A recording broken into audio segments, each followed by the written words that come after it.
নূহ আলাইহিস সালাতু ওয়াস সালামের মহাপ্লাবনের পরে এইমাত্র ৮০ জন মুসলমান এই ৫টা মূর্তি তো মাটির তলে বিলীন হয়ে গেছে। মিস্টার ইবলিস এই ৫টা মূর্তি উঠাইছে, উঠাইয়া এই আরবের বিভিন্ন জায়গায় স্থাপন করছে। নাউজুবিল্লাহ বলবেন না?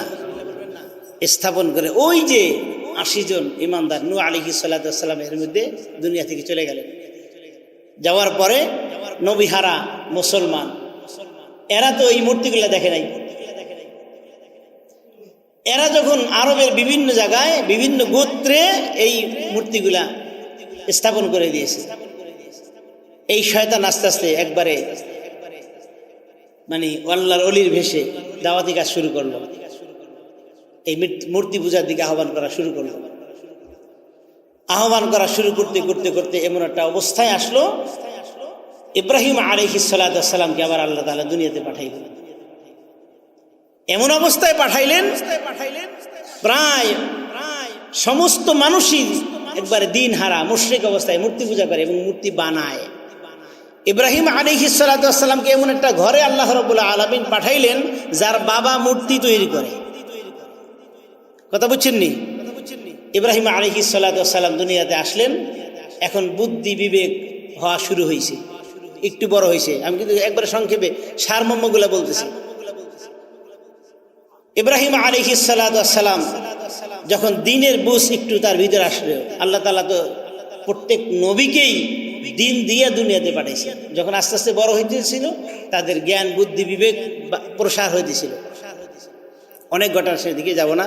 সূরা আনআমের ৬৫ নম্বর আয়াতে আল্লাহ রাব্বুল আলামিন সেই কথা বলে দিলেন।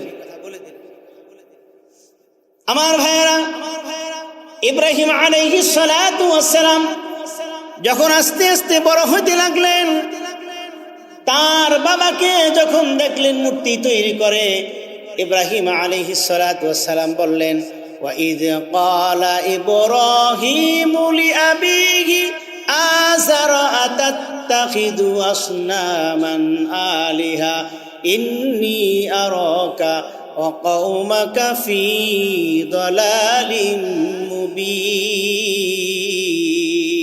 আল্লাহু আকবার বলেন। আল্লাহ রাব্বুল আলামিন বলে দিলেন, স্মরণ করে ইব্রাহিম আলাইহিস সালাতু ওয়াস সালামের কথা।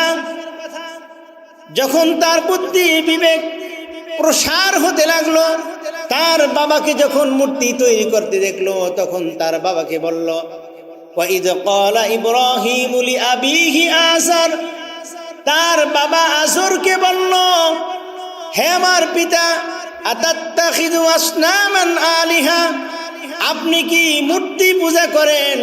আপনি কি আল্লাহ ছাড়া অর্থাৎ যিনি সৃষ্টি কর্তা ছাড়া অন্য কারো উপাস্য করেন? আপনি যেই মূর্তিগুলা তৈরি করেন এদের কি আপনি উপাস্য হিসাবে মনে করেন? ইন্নী আরাকা ওয়া কওমাকা ফী দালালিম মুবিন, নিঃসন্দেহে আমি দেখতেছি আপনি এবং আপনার কওম সকলেই পথভ্রষ্টর মধ্যে আপনারা আছে। হে বাবা, আপনি কি এই মূর্তিকে উপাস্য হিসেবে মনে করেন? এটা তো আপনি বানাইছেন। ইল্লাযীনা ইসতাফা আম্মা বা'দ ফাআউযু বিল্লাহি মিনাশ শাইতানির রাজীম।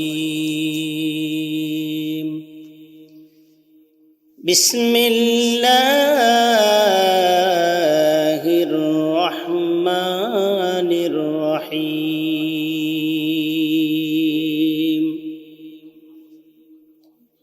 وَإِذْ قَالَ إِبْرَاهِيمُ رَبِّ اجْعَلْ هَذَا الْبَلَدَ آمِنًا وَاجْنُبْنِي وَبَنِيَّ أَن نَّعْبُدَ الْأَصْنَامَ وقال رسول الله صلى الله عليه وسلم لا تجعلوا البيوت قبورا ولا تجعلوا القبور عيدا أو كما قال عليه الصلاة والسلام في شان حبيبه ومحبوبه ومعشوقه مخبرا وآمرا إن الله وملائكته يصلون على النبي يا أيها الذين آمنوا صلوا عليه وسلموا تسليما اللهم صل على محمد وعلى آل محمد كما صليت على إبراهيم وعلى آل إبراهيم إنك حميد مجيد بلغ العلا بكماله كشف الدجى بجماله حسنت جميع خصاله صلوا عليه وآله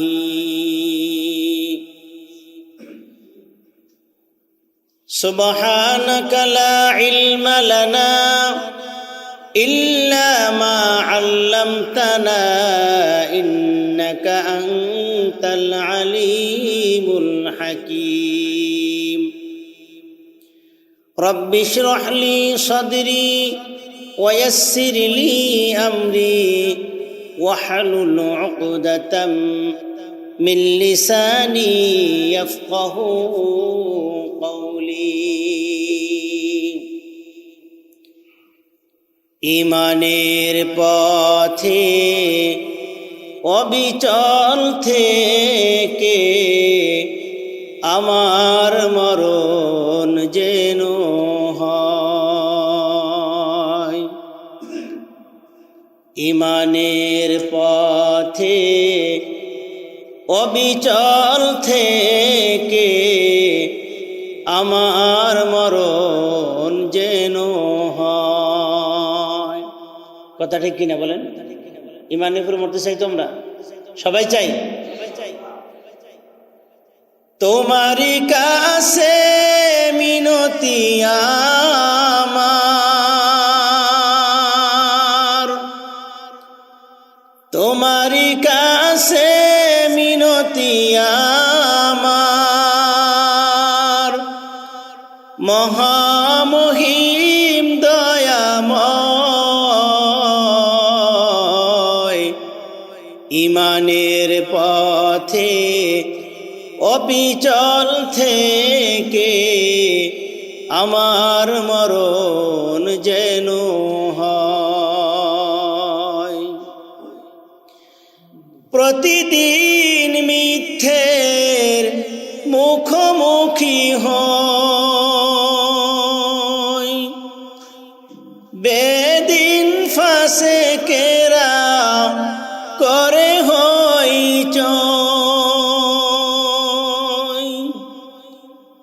প্রতিদিন মিথ্যের মুখোমুখি হই বেদিন ফাসেকেরা করে হই আজাজিল এসে গুমরাহি সুরগান করে তোলে মোহময় ইমানের পথে অবিচল থেকে আমার মরণ যেন হয় তোমারই কাছে মিনতি আমার মহামহিম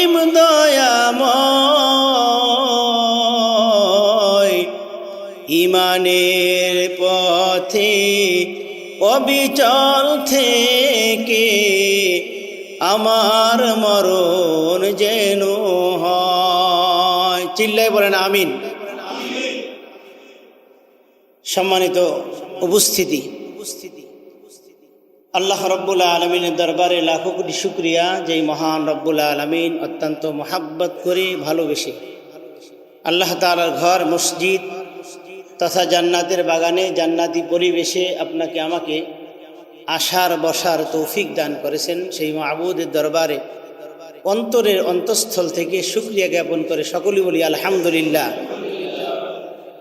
দুরুদ সালাম মানবতার শিক্ষক, মুক্তির দিশারি, সরকারে দো আলম সৈয়দুল মুরসালিন খাতামুন নবীন আশরাফুল আম্বিয়া মুহাম্মদ আরবি রাসূলুল্লাহ সাল্লাল্লাহু আলাইহি ওয়াসাল্লামের উপর। সম্মানিত হাজিরিন, আজকে আপনাদের সামনে পবিত্র কোরআনুল কারীমের 114টা সূরার মধ্য থেকে একটি সূরার নাম সূরা ইব্রাহিম।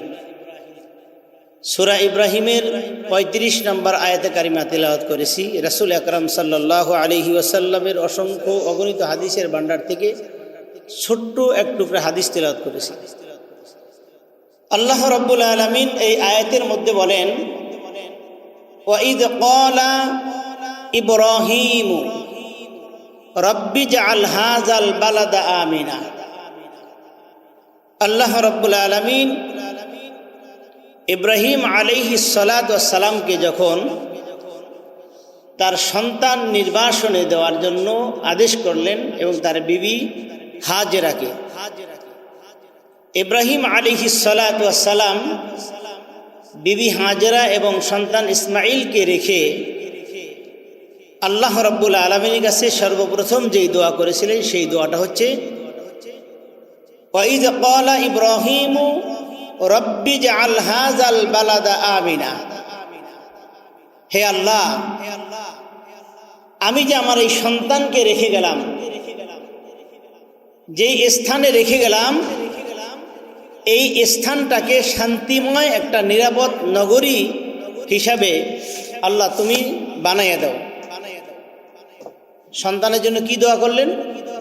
প্রথম দোয়া করলেন যে স্থানে রেখে গেলাম এই স্থানটাকে একটা নিরাপদ শহর, নিরাপদ নগরী এবং শান্তিময় স্থান করে দাও।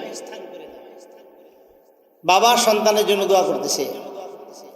2 নম্বর দোয়া, ওয়াজনুবনি ওয়াবানিয়া আন না'বুদাল আসনাম, এবং আমার এই সন্তানকে এবং তার পরবর্তীতে যত বংশধর আসবে সকলকে ওয়াজনুবনি আন ওয়াবানিয়া আন না'বুদাল আসনাম, তাদেরকে মূর্তি পূজা থেকে তুমি হেফাজত করো।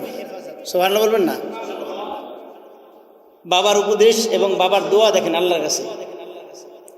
লুকমান আলাইহিস সালাতু ওয়াস সালাম তার সন্তানকে প্রথম যেই উপদেশ দিয়েছিলেন, ইয়া বুনাইয়া লা তুশরিক বিল্লাহি শাইআ, হে আমার কলিজার টুকরা সন্তান, তুমি আল্লাহর সাথে কি করো না? শিরক করো না। ইন্না শিরকা লা যুলমুন আযীম, শিরক হচ্ছে মস্ত বড় অপরাধ, মস্ত বড় পাপ। ইব্রাহিম আলাইহিস সালাতু ওয়াস সালাম সন্তানের জন্য কি দোয়া করলেন? একটা নিরাপদ শান্তিময় নগরীর 2 নম্বর দোয়া কি? 2 নম্বর দোয়াটি বুঝে থাকলে বলেন। মূর্তি পূজা থেকে বেঁচে থাকার দোয়া করলেন। কার কাছে? আল্লাহ যদি তৌফিক না দেয় কে পারবে? সম্ভব না। 2টা দোয়া করলেন।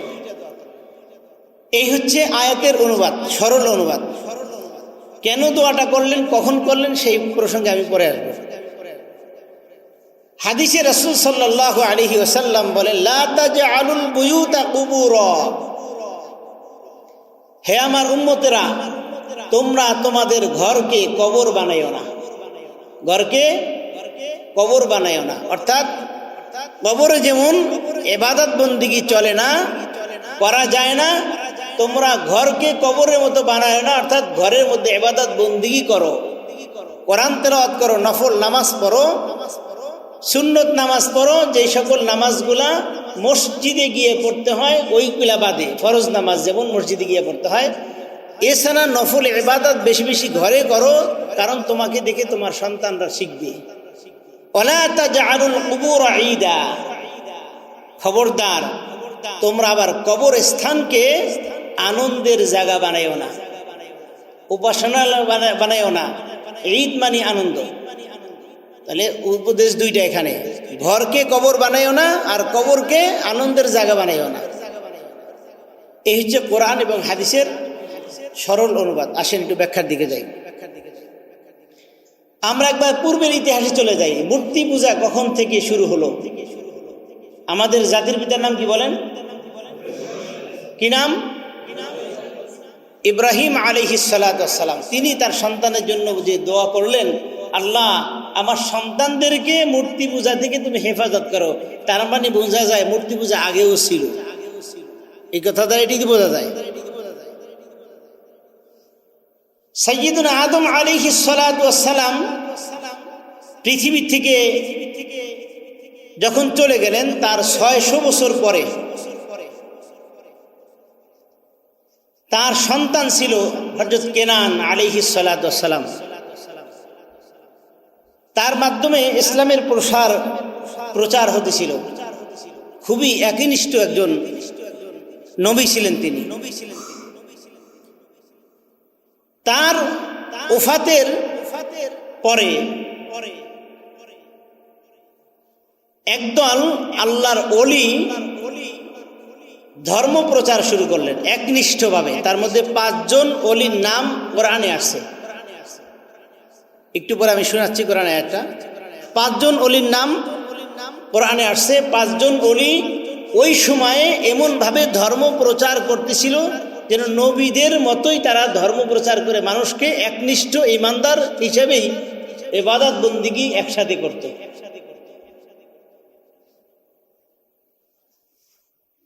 তারা যখন ওফাত বরণ করলেন, দুনিয়া থেকে চলে গেলেন, তারা যে ধর্ম প্রচার করছে যে জনগোষ্ঠীর ভিতরে, এই জনগোষ্ঠীর ভিতরে একটু হাহাকার দেখা গেল যে আমাদের এখন ধর্ম প্রচার কি করবে। ইবাদত বন্দেগীর মধ্যেও কেমন যে একটু অনীহা আসলো। এই সময়ে মিস্টার ইবলিশ আল্লাহর ওলির ভেষ ধারণ করে, মানে দরবেশ না, ধরে বেশ, এই ভেষ ধারণ করে তাদের মাঝে আগমন হয়ে বলল, এই তোমাদের যে 5 জন আল্লাহর ওলি ছিল, তারা থাকতে তোমরা যেভাবে ইবাদত বন্দেগী করতে, ওইভাবে কি ইবাদতে তোমরা মন পাও, এখন ওই স্বাদ পাও? তারা তো এখন নাই। বলে না, তারা থাকতে যেমন স্বাদ পাইছি, তারা যাওয়ার পরে আর ওই স্বাদ পাই না। তাদের সাথে ইবাদত বন্দেগীতে স্বাদই আলাদা ছিল। যেমন নবীর যুগের সাহাবীরা নবীকে দেখে দেখে নবীর সাথে চলছে, নবীর সাথে ইবাদত বন্দেগী করছে, যেই স্বাদ পাইছে, আমরা কি সেই স্বাদ পাই? সেই স্বাদ পাই না। যেহেতু তোমরা স্বাদ পাও না, তাহলে একটা কাজ করো, তোমরা ওই 5 জনের চেহারা কি মনে আছে? বলে হ্যাঁ মনে আছে। তাদের কান কেমন, নাক কেমন, চোখ কেমন, কপাল কেমন, সব মনে আছে। তাহলে একটা কাজ করো, তোমরা ওই 5 জনের 5টা ভাস্কর্য তৈরি করো, মূর্তি তৈরি করো। প্রস্তাব দিল কে? ধরে বেশ ইবলিশ আসছে, কিন্তু দরবেশ ধারণ করে, আল্লাহর ওলির রূপ ধারণ করে। তো তারা বললো, তো আমরা মিস্ত্রি পাবো কোথায়? আমাদের তো মধ্যে কোনো মিস্ত্রি নাই। আমি বানাই দিব, তোমরা চিন্তা করো না। এই ইবলিশ 5 জনের 5টি মূর্তি বানাইয়া 5 জনের যেখানে যেখানে তারা ধর্ম প্রচার করতো তাদের উপাসনালয়ে মাঝখানে বসাই দিছে। বসাই দিয়া ওই কওমের লোকেরা তখন ওই মূর্তিকে দেখে দেখে ইবাদত করে। উদ্দেশ্য কিন্তু ভালো। উদ্দেশ্য কি? ভালো এবং পদ্ধতি খারাপ। তারা তখনও একনিষ্ঠ আল্লাহর ইবাদত করতেছিল। এভাবে 300 বছর গেল, তারাই ওইভাবেই ইবাদত করতেছিল, মূর্তির না। কিন্তু মূর্তি সামনে রাখছে, কিন্তু ইবাদত করছে কার? আল্লাহ। এরপরে 300 বছর পরে অনেক জেনারেশন চলে গেছে, এদের মাঝে এসে বলতেছে, তোমরা যার ইবাদত করো তাকে তো দেখা যায় না, দেখো তোমাদের এই যে আল্লাহর ওলিরা ছিল এরা ইবাদত করছে, তাদেরকে সিজদা করলেই আল্লাহকে সিজদা করা হয়। এটা আসতে বলে না আউযুবিল্লাহ। মূর্তি পূজার ইতিহাস দেখেন, কোরআন থেকে বলছে। এই 5 জনের নাম আল্লাহ রাব্বুল আলামিন কুরআনুল কারীমে বলে দিলেন। আল্লাহ রাব্বুল আলামিন বলেন, وقالوا لا تذرن آلهتكم ولا تذرن ودا ولا سواعا ولا يغوث ويعوق ونسرا। আল্লাহ রাব্বুল আলামিন কুরআনুল কারীমের সূরা নূহের 23 নম্বর আয়াতে জানাই দিয়েছে ওই 5 জন ওলি কারা কারা ছিল। একজনের নাম ছিল ওয়াদ্দা, দ্বিতীয় নাম্বারের নাম ছিল সুওয়া, তৃতীয় নাম্বার ওলির নাম ছিল ইয়াগুসা, চতুর্থ নাম ছিল ইয়াউক, পঞ্চম জন নাম ছিল নাসর। এই 5 জন ওলি আল্লাহর নামে তারা ভাস্কর্য তৈরি করে পরবর্তীতে আল্লাহর ইবাদতের পরিবর্তে তাদেরকে সিজদা করা শুরু করছে। উপাসনালয় মাঝখানে বসায়া তাদেরকে কি করে সিজদা করছে, এবং তারা বলে যে আমরা তাজিমি সিজদা করি। এই সিজদা কার উদ্দেশ্যে? আল্লাহর উদ্দেশ্যে সিজদা করে কারে? এই মূর্তিকে। শুরু হলো মূর্তি পূজা। তখন তারা যখন ইন্তেকাল করে, পরবর্তী জেনারেশন যারা, তারা বলে যায়, وقالوا لا تذرن آلهتكم ولا تذرن ودا ولا يعوق ونسرا। তাদের জেনারেশন যখন দুনিয়া থেকে চলে যায় তখন বলে যায়, এই খবরদার খবরদার, তোমরা কিন্তু এই 5 জন মূর্তির ইবাদত কিন্তু ছাড়বে না। সারা পৃথিবীতে সমস্ত মানুষগুলা মুশরিক হয়ে গেল। এই 1200 বছর, এই আদম আলাইহিস সালাতু ওয়াস সালামের 600 বছর পর থেকে এই আল্লাহর ওলিরা ইসলাম প্রচার করছে। এরপরে 300 বছর এক জেনারেশন, এরপরে আর 300 বছর অন্য জেনারেশন যখন মরে যায় তখন বলে যায় তাদের সন্তানদেরকে। এই 1200 বছর পরে সমস্ত মানুষগুলা মুশরিক হয়ে গেল। সমস্ত মানুষ মুশরিক, সবাই মূর্তি পূজা করে। আল্লাহ রাব্বুল আলামিন ওই সময়ে হযরত সাইয়্যিদনা নূহ আলাইহিস সালাতু ওয়াস সালামকে পৃথিবীতে পাঠাইলেন। তাহলে আমরা এখান থেকে জানলাম মূর্তি পূজা নূহ আলাইহিস সালাতু ওয়াস সালামেরও 1200 বছর আগে থেকেই শুরু হয়েছে। কথা বুঝে আসছে তো? সমস্ত মানুষগুলা মুশরিক ছিল।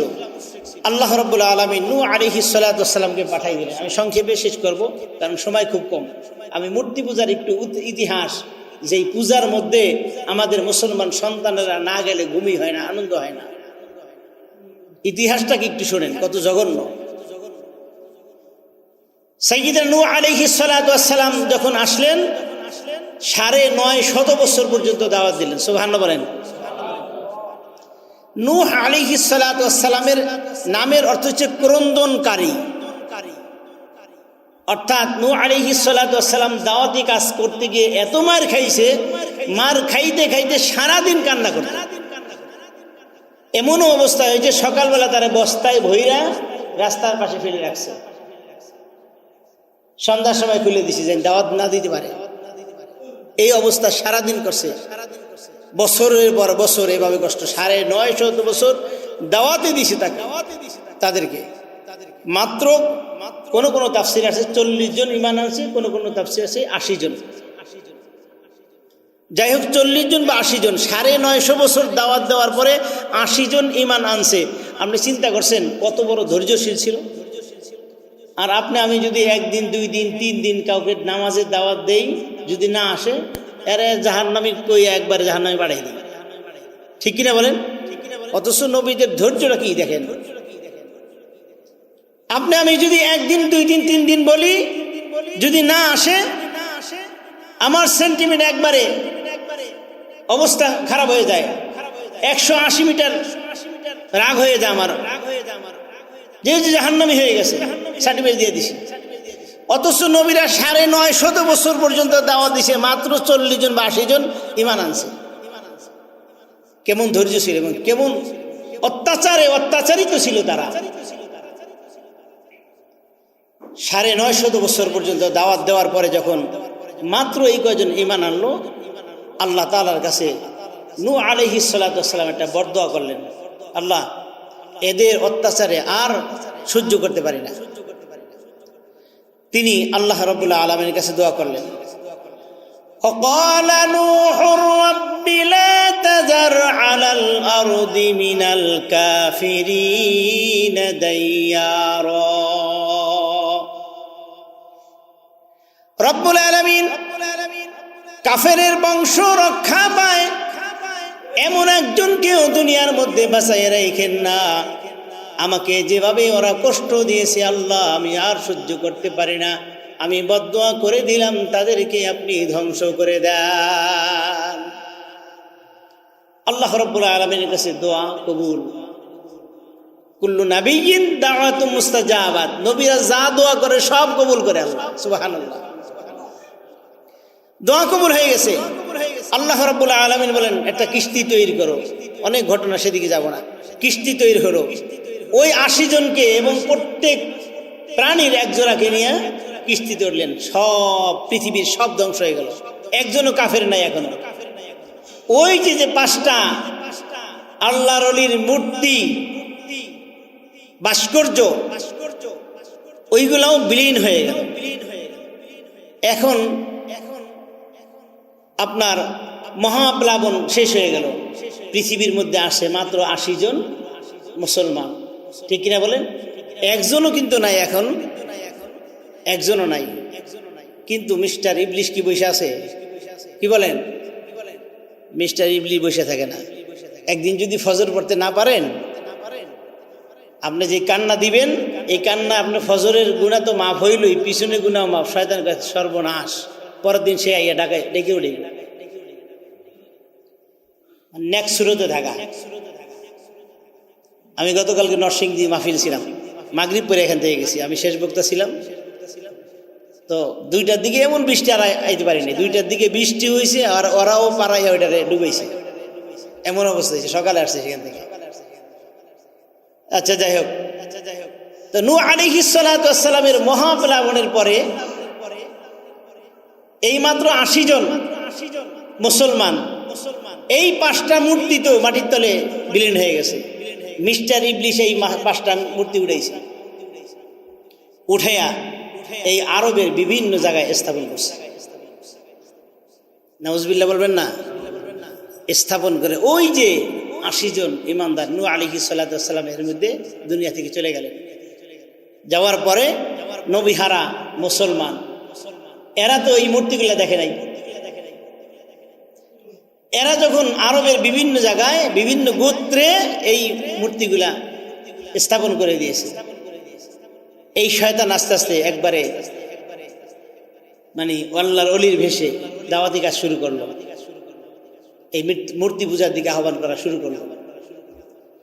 আহ্বান করা শুরু করতে করতে করতে এমন একটা অবস্থায় আসলো, ইব্রাহিম আলাইহিস সালাতু ওয়াস সালামকে আবার আল্লাহ তাআলা দুনিয়াতে পাঠাইলেন। এমন অবস্থায় পাঠাইলেন প্রায় সমস্ত মানুষই একবারে দিন হারা মুশরিক অবস্থায় মূর্তি পূজা করে এবং মূর্তি বানায়। ইব্রাহিম আলাইহিস সালাতু ওয়াস সালামকে এমন একটা ঘরে আল্লাহ রাব্বুল আলামিন পাঠাইলেন যার বাবা মূর্তি তৈরি করে। কথা বুঝছেন নি? ইব্রাহিম আলাইহিস সালাতু ওয়াস সালাম দুনিয়াতে আসলেন, এখন বুদ্ধি বিবেক হওয়া শুরু হয়েছে, একটু বড় হয়েছে। আমি কিন্তু একবারে সংক্ষেপে সারমর্মগুলো বলতেছি। ইব্রাহিম আলাইহিস সালাতু ওয়াস সালাম যখন দিনের বুঝ একটু তার ভিতরে আসলো, আল্লাহ তাআলা তো প্রত্যেক নবীকেই দিন দিয়ে দুনিয়াতে পাঠাইছে। যখন আস্তে আস্তে বড় হইতেছিল, তাদের জ্ঞান বুদ্ধি বিবেক প্রসার হইতেছিল। অনেক ঘটনা, সেদিকে যাব না। সূরা আনআমের 65 নম্বর আয়াতে আল্লাহ রাব্বুল আলামিন সেই কথা বলে দিলেন।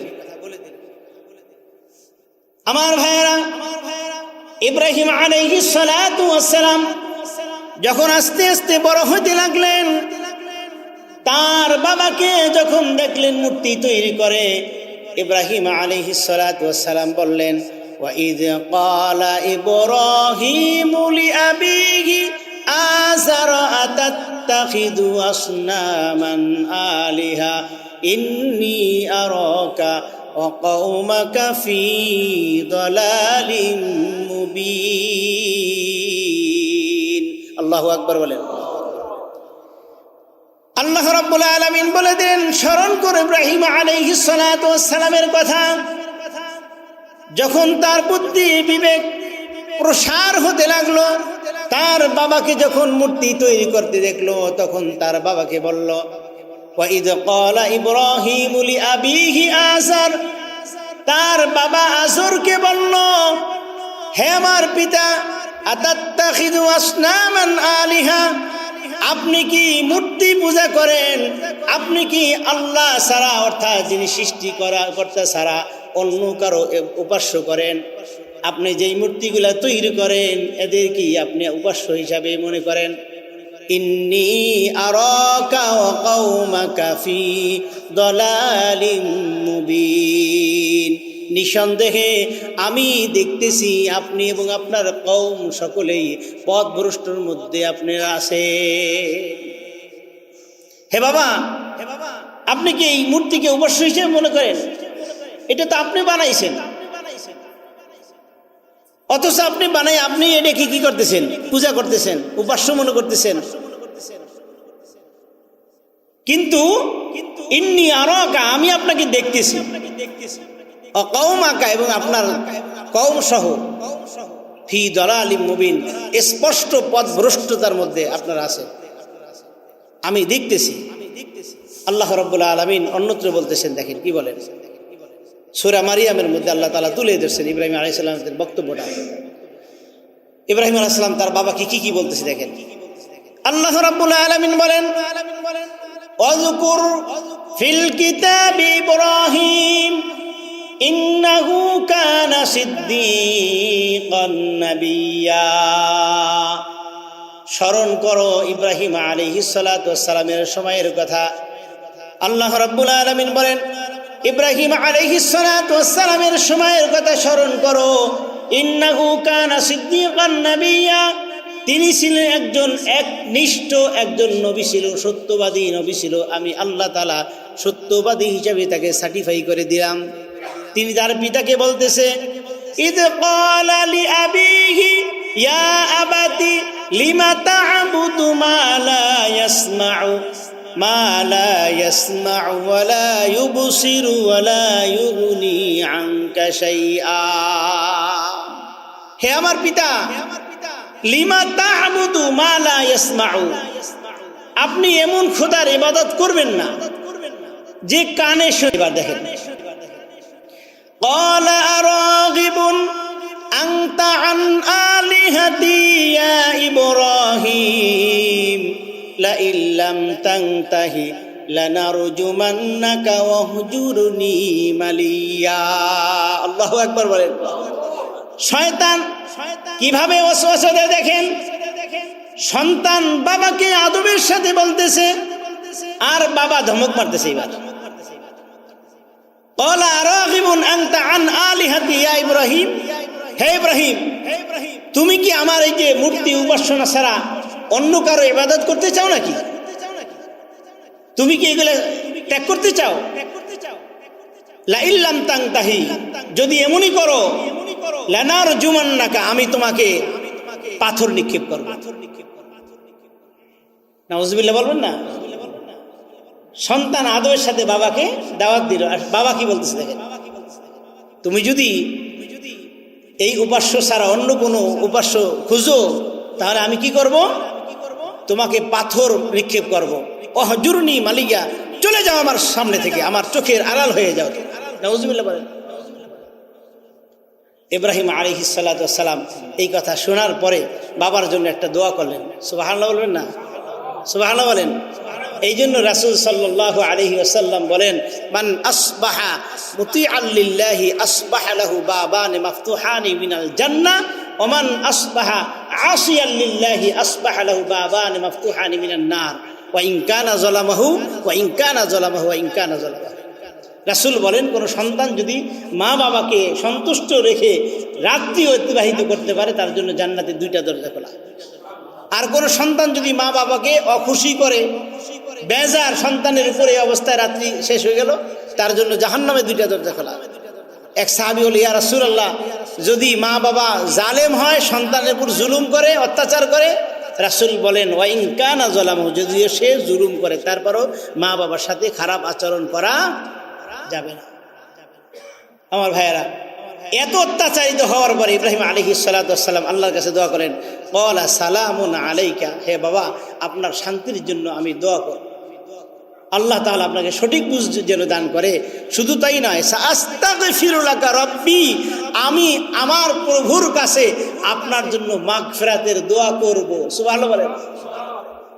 ইন্নাহু কানা বি হাফিয়া, অবশ্যই আল্লাহ তাআলা দয়াময়, আমার কথা শুনতে পারে। সুবহানাল্লাহ বলেন।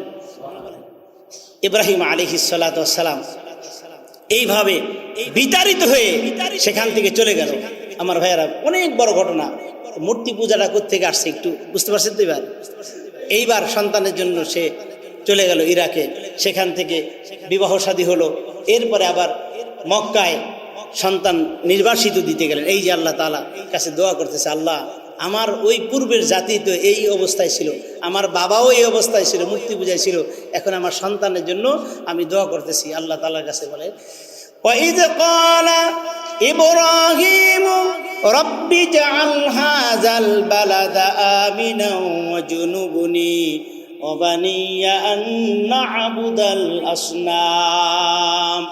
হে আমার আল্লাহ, আমার সন্তান এবং পরিবার পরিজন এখানে রেখে যাচ্ছি, তাদের জন্য একটা নিরাপদ নগরী করে দাও, শান্তিময় একটা স্থান করে দাও। 2 নম্বর দোয়া ছিল, আমার সন্তানকে মূর্তি পূজা থেকে হেফাজত করিও। আমার ভাইয়ের লক্ষ্য করার বিষয়, আমার আপনার জাতির পিতা ইব্রাহিম আলাইহিস সালাতু ওয়াস সালাম আমাদের জন্য দোয়া করে গেছেন, মূর্তি পূজায় যেন না যায়, মূর্তি পূজা থেকে হেফাজত করো। আর আমাদের সন্তানরা নির্দ্বিধায় মূর্তি পূজায় না গেলে তাদের পেটের ভাত হজম হয় না, ঠিক কিনা বলেন? গতকালকে আমি দেখেছি ঢোল পিটাইয়া এতদিন যাদের পূজা করলো, গাড়ির মধ্যে সাজাইয়া ফুলের মালা দিয়া নদীতে নিয়া আবার ডুবাইয়া নিজের পা দিয়ে মারাইয়া নদীর মধ্যে ডুবাই দিতেছে। এই বেকিল্লা কাজ মুসলমান কখনো সাপোর্ট করতে পারে না, ঠিক কিনা বলে? এখন প্রশ্ন হলো, মূর্তি পূজায় যাওয়া যাবে না, শুভেচ্ছা জানানো যাবে না? আমাকে একজন প্রশ্ন করছে, উত্তর দিতেই হবে আমাকে, যেহেতু আমি চেয়ারে আছি। আপনারা কি কিছু মনে করবেন না, কোনো রাজনৈতিক দিকে যাবেন না। কোন এক রাজনৈতিক নেতা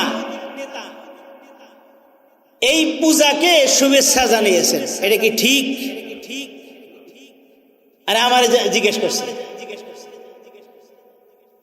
আচ্ছা বলেন তো, কুকুরের গোশত এটা হালাল না হারাম? কাঁচা অবস্থায় রান্না করলে, আচ্ছা পায়খানা এটা কি হালাল? হ্যাঁ, যদি শুকিয়ে আপনি ভাইজা সুন্দর করে ফ্রাই করে দেয়, এটা হালাল হবে কোনোভাবে? হ্যাঁ, আচ্ছা মূর্তি পূজা যেটা জাহান্নামের দিকে নিয়ে যায়, ঠিক কিনা বলেন? তা জাহান্নামের দিকে যেটা নিয়ে যায়, ওই দিকে যদি কেউ চলে যায় জাহান্নামের দিকে, আপনি কি তাকে স্বাগতম জানাইবেন?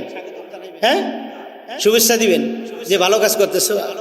হ্যাঁ, তাহলে মাসালাই সে যেই হোক, আওয়ামী লীগের বড় নেতা হোক, বিএনপির বড় নেতা হোক, জামাত ইসলামের বড় নেতা হোক, হেফাজতের বড় নেতা হোক, যেই হোক না কেন, মাসালার জায়গায় কোরআনের জায়গায় সঠিক দলিল দিবেই, ঠিক কিনা বলেন? আপনি আমি ভুল করতে পারি, কোরআন তো ভুল করবে না। মাসালা হচ্ছে পূজা মণ্ডলে শুভেচ্ছা কোন ইমানদার, যারা ইমান আছে মনে করে, মুসলমান মনে করে, তারা শুভেচ্ছা কখনো জানাইতে পারে না, তাহলে ইমান হারা হয়ে যাবে। এটা হচ্ছে মাসালা। কি করার? আপনি যদি চেয়ারপারসন হন, দায়িত্বে থাকেন, নিরাপত্তা দেওয়া আপনার দায়িত্ব। যদি পুলিশ লাগে পুলিশ মোতায়েন করবে নিরাপত্তা দেওয়ার জন্য। যদি আপনাকে থাকতে হয়, আপনার দলবল থাকতে হয়, তাদেরকে নিরাপত্তা দেওয়ার জন্য দিতে হবে। যদি সেনাবাহিনী মোতায়েন করতে হয়, সেনাবাহিনী দিয়ে মোতায়েন করে তাকে নিরাপত্তা দিতে হবে। কিন্তু তার মানে এই নয় যে তার এই কাজটাকে আপনি শুভেচ্ছা জানাইলেন, তার মানে জাহান্নামকে আপনি শুভেচ্ছা জানাইলেন। কথা বুঝে আসছে? এখন আমাদের সন্তানেরা যারাই যে কোনো ভাবে মূর্তি পূজা দেখতে যাক আর যে কোনো ভাবেই যাক, ওখানে গেলেও তার ইমানের সাথে সাংঘর্ষিক হবে। কেন? আজ পর্যন্ত কোন মসজিদে, জুমার দিনই তো লোক বেশি হয়, তাই না? কোন হিন্দু, কোন মুশরিক মসজিদে আইসা কোনোদিন পরীক্ষা করে দেখছে যে একটু জুমার নামাজটা পড়ে দেখি কেমন মজা লাগে? দেখছেন? আসতে গুলেন কে? হ্যাঁ, দেখেন নাই। তার মানে ওরা ওদের ধর্ম নিয়ে সন্তুষ্ট, ওরা ওদের ধর্ম নিয়ে। আচ্ছা, এই উত্তরটা দিচ্ছেন। এখানে আরেকটা উত্তর দেন। এই পর্যন্ত কোনোদিন কোনো মুসলমানের সন্তানকে পূজা মণ্ডপের আশেপাশে ঘুরতে দেখছেন? এটা আসতে গেলে যে, হ্যাঁ, তার মানে বোঝা গেল কি আপনি আপনার ধর্ম নিয়ে সন্তুষ্ট না। যদি এরকমই হয় মনোভাব, তাহলে সাথে সাথে ঈমান চলে যাবে। আল্লাহ রাব্বুল আলামিন কি বলে দেখেন, ইন্নাল্লাহা লা ইয়াগফিরু আন ইউশরাকা বিহি ওয়া ইয়াগফিরু মা দুনা যালিকা লিমান ইয়াশা। আল্লাহ তাআলা কখনো মুশরিকদেরকে কখনো ক্ষমা করবেন। ওয়া মান ইউশরিক বিল্লাহ, সূরা মায়েদার 72 নম্বর আয়াত দেখেন, ওয়া মান ইউশরিক বিল্লাহ ফাকাদ হারামাল্লাহু আলাইহিল জান্নাতা ওয়া মাওয়াহুন নার। যারা শিরক করবে তাদের জন্য আল্লাহ রাব্বুল আলামিন জান্নাত হারাম করে দিয়েছে, তাদের জন্য জান্নাত হারাম, হারাম এবং হারাম। ওয়া মাওয়াহুন নার, তাদের জন্য স্থান হচ্ছে জাহান্নাম। নাউজুবিল্লাহ বলেন। যাদের মধ্যে এই শিরকের লেশ মাত্র থাকবে। কোন মুসলিম অধ্যুষিত রাষ্ট্রে যদি কোনো হিন্দু বা অন্য কোনো ধর্মাবলম্বী থাকে, আপনাদের সকলের দায়িত্ব তাদেরকে নিরাপদ রাখা, নিরাপত্তা দেওয়া। তার মানে এই নয় যে তার ওখানে গিয়ে আপনি মাথা নত করবেন। ওই যে 5টা মূর্তি বানাইছিল আল্লাহর ওলিদের মাজার কেন্দ্র করে, ঠিক কিনা বলেন? ঘটনা জানছেন তো? সূরা নূহের 23 নম্বর আয়াত একটু পড়ে দেখেন, পাঠাই গেন। যদি মিথ্যা বলি আপনাকে আমাকে এসে বলে। কোরআন থেকে দলিল, 5 জন আল্লাহর ওলিকে কেন্দ্র করে তারা ভাস্কর্য বানাইছিল। আজও যারা এই বাংলাদেশ নয়, এই এশিয়া মহাদেশের মধ্যে বিভিন্ন দেশে, শুধু বাংলাদেশ বললে হুজুর বাংলাদেশের সাথে আপনার এত শত্রুতা কিসের? বাংলাদেশের মধ্যেই আপনি ধরে নেন বিভিন্ন জায়গায় আল্লাহর ওলিদের কবরকে কেন্দ্র করে মাজার তৈরি করে বাজার বানায় তারা ঈদ পালন করতেছে। আসতে বলেন ঠিক? বিশ্বাস নয় গিয়ে দেখেন, তারা যেমন তাজিমের সিজদা করতো, এরাও মাজারে গিয়ে চতুর্দিকে তাওয়াফ পর্যন্ত করে এবং তারা সিজদা করে। কয়েকদিন আগে দেখছেন নুরা পাগলা মরছে, নুরাল পাগলা আমাকে রাজবাড়িতে। হ্যাঁ, এ মরার পরে 12 ফিট উঁচা করে তার কবর বানাইছে। তার লাশকে উঠাইয়া যে পোড়াই দিছে, এটা আমি সাপোর্ট করি না। কিন্তু জিদ তো এমন একটা জিদ চলে আসে যে দুনিয়ার মধ্যেই অবস্থা কি দেখেন, 12 ফিট উঁচা করে তার মাজার। শুধু তাই নয়, মানুষ কতটা খেপছে চিন্তা করেন। মাজার তো তৈরি করছেই, আবার মাজারের চতুর্পাশে কাবার আঙ্গিনে, কাবার আঙ্গিকে পুরা মাজারটা তৈরি করছে 12 ফুট উঁচা করে, ওইটার দিকে আবার তাওয়াফ করে। ওটা লাশ তো উঠে পুরাই ফেলছে। ওই পুরা স্থানটাকে বোমবাস্টিং করা দরকার ছিল, ঠিক কিনা বলেন? আমার ভাইয়েরা, সারা বাংলাদেশে এরকম ভাবে মাজারকে কেন্দ্র করে তারা এই উপাসনা করতেছে। মাজার আপনাকে কিছুই দিতে পারে না। আপনাকে সুস্থ করবে কে বলেন? অসুস্থ করবে কে? একমাত্র আল্লাহ। আল্লাহ তাআলা বলেন, রাসূল সাল্লাল্লাহু আলাইহি ওয়াসাল্লাম বলেন, ওয়াইদা ফাস্তাইদ বিল্লাহ, যখন তুমি ওয়াইদা সাআলতা, তুমি যখন কিছু চাইবে, ফাস্তাইদ বিল্লাহ, আল্লাহর কাছে চাও। কার কাছে চাইবে? অসুস্থ চাইবেন কার কাছে? সুস্থতা। মাজারে নয়, মসজিদে আপনি দান করেন। মাজারে নয়, মাদ্রাসায় দান করেন। মাজারে নয়, আপনার এতিম ছাত্রকে আপনি লেখাপড়ার দায়িত্ব নেন। অভাবী অনাহারের মুখে খাবার তুলে দেন। প্রতিবেশীর খোঁজখবর নেন। আপনার হিন্দু প্রতিবেশী থাকলে তাকেও খোঁজখবর নেন, তাকেও টাকা পয়সা দেন। এটা জায়েজ আছে।